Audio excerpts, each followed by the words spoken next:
Welcome to Snooze Worthy, a podcast by Parenting Practice of Colorado, your window into the world of pediatric sleep, where we explore the science behind sweet dreams, effective sleep teaching techniques, and all the intriguing nuances of your child's slumber. I'm your host, Lindsay Birchfield. And I'm Paige Legault. Together, we're here to guide you through the labyrinth of parenting, offering insights, strategies, and science-backed advice to make parenting during those early childhood years not just manageable, but truly memorable. As pediatric sleep specialists, we've seen the transformational power of sleep in countless families. And because parenting is a journey, we won't stop at sleep. We'll provide you with valuable parenting tips for every aspect of early childhood, from managing tantrums to fostering creativity and hitting those all-important milestones. So whether you're a seasoned parent in need of a sleep overhaul or a new parent preparing for the joys and challenges of early childhood, Snooze Worthy is your trusted resource. Join us as we unravel the science of sleep, share practical advice, and make parenting truly snooze-worthy. Welcome back to Snooze Worthy. I'm Paige Legault, and today I'm with my co-host Lindsay, and we are diving into one of the biggest summer sleep challenges, travel. It's a big one. Whether you're visiting grandparents, taking a road trip, or flying across time zones, traveling with little kids can seriously mess up sleep, but it doesn't have to be a total disaster. No, this is one of the most common topics that we get asked about this time of year. Families want to know, okay, do I try to keep my child on their schedule? Oh. Do I adjust to the new time zone? How do I help them sleep somewhere unfamiliar? And it can feel really overwhelming. Yeah. Especially if sleep has only recently got on track. So before we even talk logistics, let's just name the mindset here. The goal isn't perfection, it's preservation. You're not going to get the same kind of sleep you get at home, period. And that's okay, but you can protect the basics so you don't come home in full survival mode.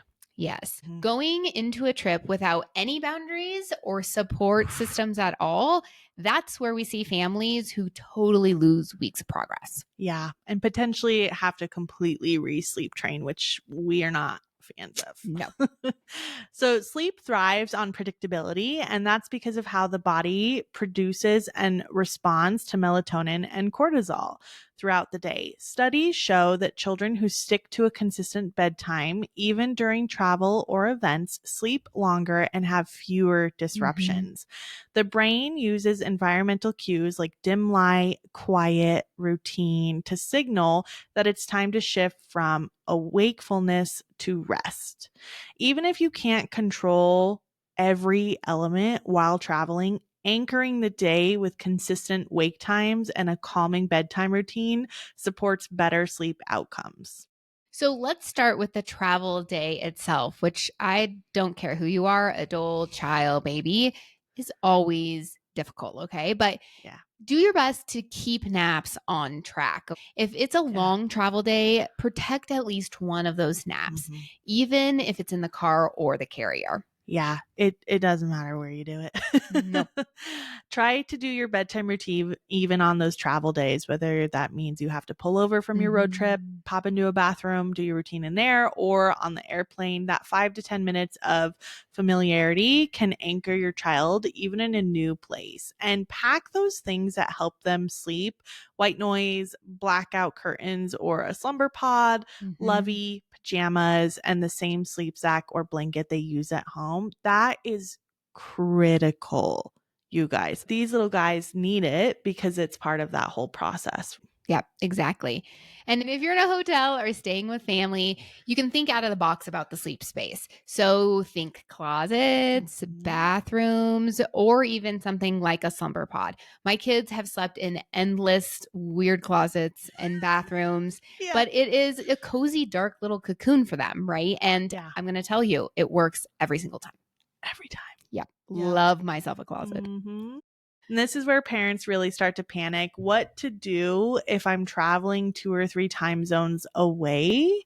How do we handle that? Yeah. So my rule of thumb is this: if you're gone less than 3 days, then just don't switch the time zone. Just keep to your child's current schedule and home time. But if you're gone longer, then yes, you need to shift their time. Yeah. And you can do one of two things. So the first thing you can do is you can start adjusting before you leave by shifting bedtime 15 minutes a night for a few days. This is recommended if you're going to fly, across the world, Across that Colorado to pond. Australia. Yeah. Do this. Mhm. Or what feels more natural is when you go on your day of travel, that's your home time zone day. So follow that clock. When you get to your destination, go to bed after a regular wake window from when they last woke up. And then when they wake up the following morning, so the first day of your trip, you're going to want to try to get them to 6 or 7, that new time zone time. And then essentially you're just jumping into that new time zone and you can follow wake windows from when they wake up between 6 or 7. Yes, absolutely. And another thing too is on when you get there, and especially in Mm-hmm. that next morning, Yeah. trying to get as much light exposure as you can. Early Yeah. morning sunlight is what helps our body's circadian rhythm set. So Mm-hmm. if you can get baby up, toddler, child up, and get outside, ground yourself, get that early morning light exposure, it's really going to set the tone for the day. Yeah. And can you tell us what grounding is? Yeah. So That's a that big one. is, yeah, I love grounding. And you can ground in different ways, Mhm. but the easiest free version of doing it is to Mhm. literally go out into nature, think dirt, grass. You can even do it in cement a little bit, but no shoes on. Yeah. You're going to go and stand in nature.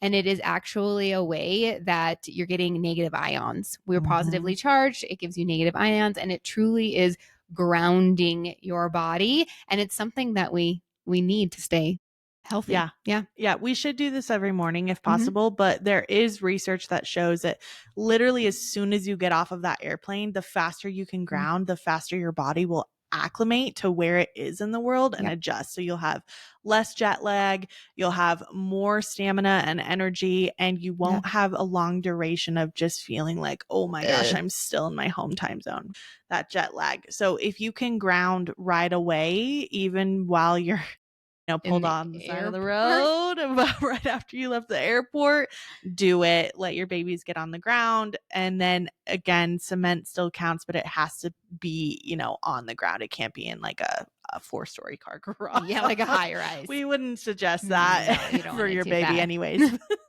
No, but it's Yep. a wonderful little trick. And you're getting the light exposure on top of it. So Totally. Double whammy. wonderful. Mhm. And let's be honest, even when you do all the prep that we've just talked about, sometimes sleep just gets really derailed when you're Yeah. out and traveling. And the key though is do not panic, because when you Mhm. do get home, you can go back to your basics. You can Yeah. go back to your early bedtime, your full routine, and responding consistently if there are wake ups. 100%. And don't be afraid to do a full sleep reset when you do return.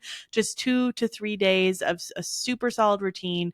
Like Lindsay said, that early bedtime, less stimulation, you guys. Travel is very overstimulating.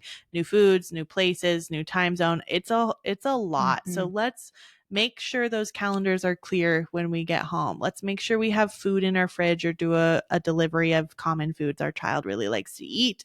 And then let's get off of those screens and go to bed early.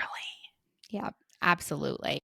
And I personally remember one summer trip when everything went a little bit off the rails. And my kids were up until 10 p.m. every night. They were waking up early in the new time zone. So when we got home, we had to just anchor back to what we know, our rhythms, our rhymes. And I'm just going to be very honest, things settled super quickly once we did it. And it was just a reminder, travel is temporary. Your rhythm is still there. It just sometimes needs a little extra support when you get home. Yeah. And a 2 to 3 day landing period when you get back and you anchor back in is normal. It takes us 2 to 3 days, if not more. Absolutely. So here's a couple of takeaway tips from what we've talked about. First, keep one nap protected on travel days if you can. It can be a motion nap, but just protect that nap. Also, stick to your bedtime routine, even when you are in a new place.